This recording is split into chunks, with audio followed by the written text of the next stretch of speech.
Welcome back to the channel, everybody. So you've got an SLX DC reel. It's time for a little cleaning. Now, how the heck do you get that bearing out of there? Well, let's get to it. So I hope the lighting's okay in here. But you'll see you got 3 screws. We're gonna pop these out.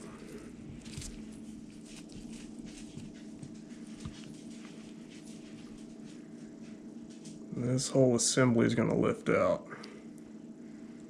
I'm leaving that in place. I'm just going to carefully set it to the side.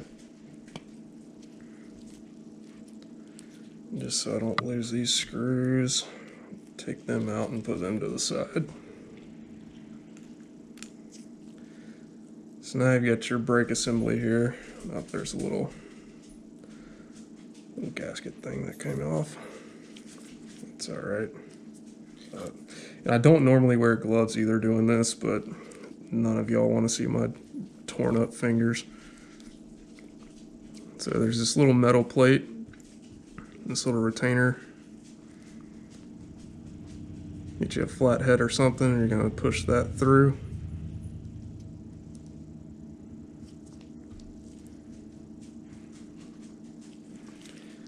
That's going to reveal a little pad behind it. Looks like the same material as what you get in your spool tension cap. So I'm going to carefully attempt to lift this out of here. There we go. And then there's a plastic collar.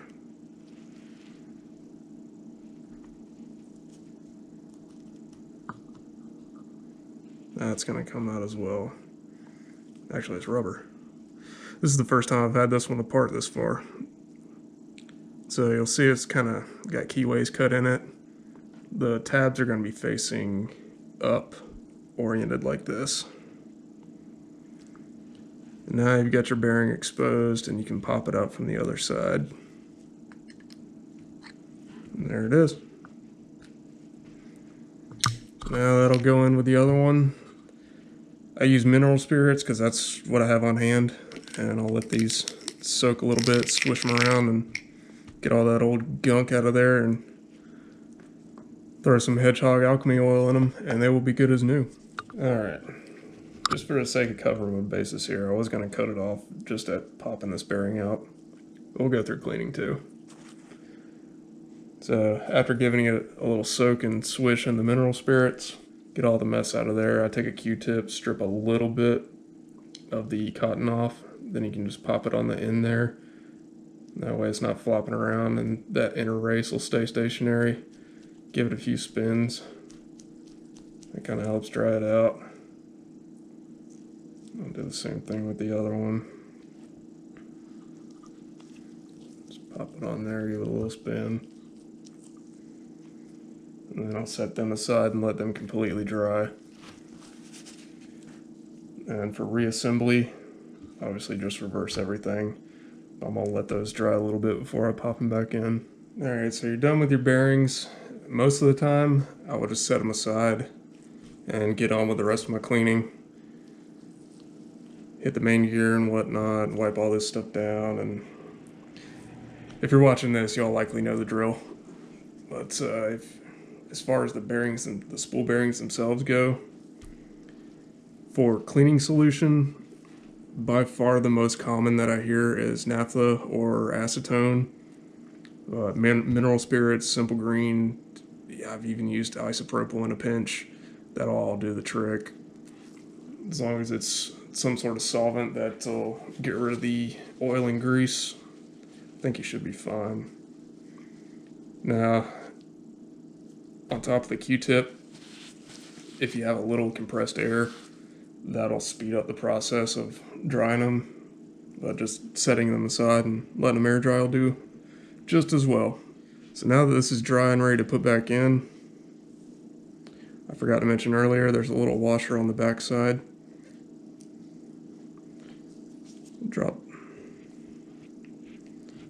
want to get gunk down in there. Drop that back in. Magnets are not my friend here. There we go. Then I'll take my bearing, drop that in.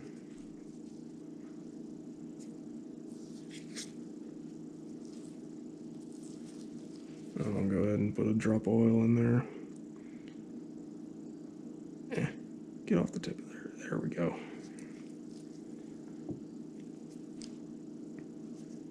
Just a drop or two. My mom used to say, a little dab will do you. So now we're going to take that little rubber collar,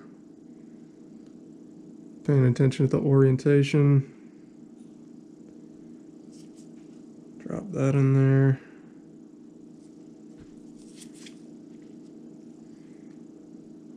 Drop that little pad back in there.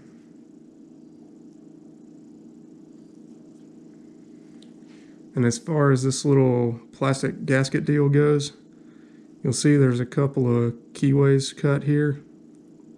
They'll just fit in right there, and there's a little cutout for that recessed circle up there, and it'll just fit in there like that.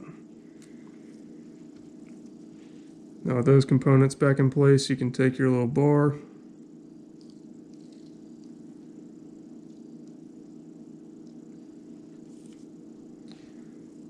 need to rotate. And that bar is going to fit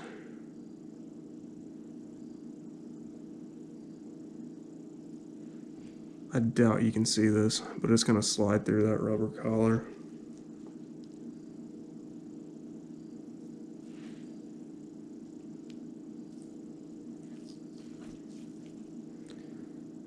Kind of press down on it as you push through.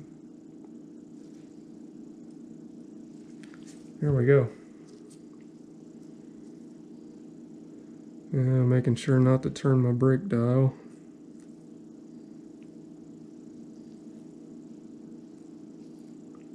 Okay, that's going to stick on there.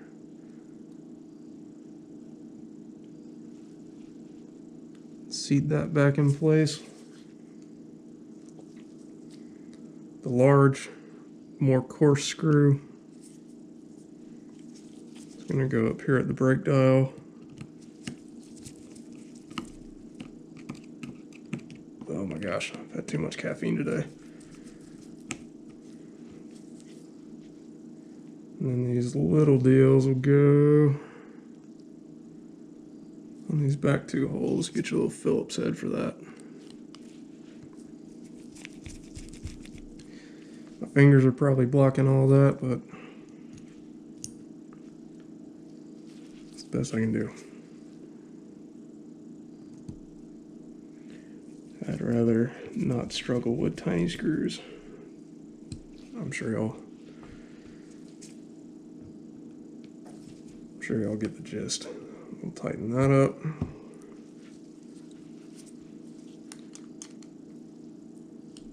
Make sure these are snug. Do not over tighten because it's going into plastic. Alright, I got no dexterity with these gloves and everything's greasy. So we're going to function test it. Make sure that's all moving right. There we go. I like to keep it on 2. So there you have it. So if you're servicing your DC reel, I do not have a Corrado DC on hand, but I'm sure it's a similar, if not the same setup. If you're cleaning your DC reel, the SLX 150 in this case, hopefully this helps you out. And I'll catch you in the next upload. Thanks for watching.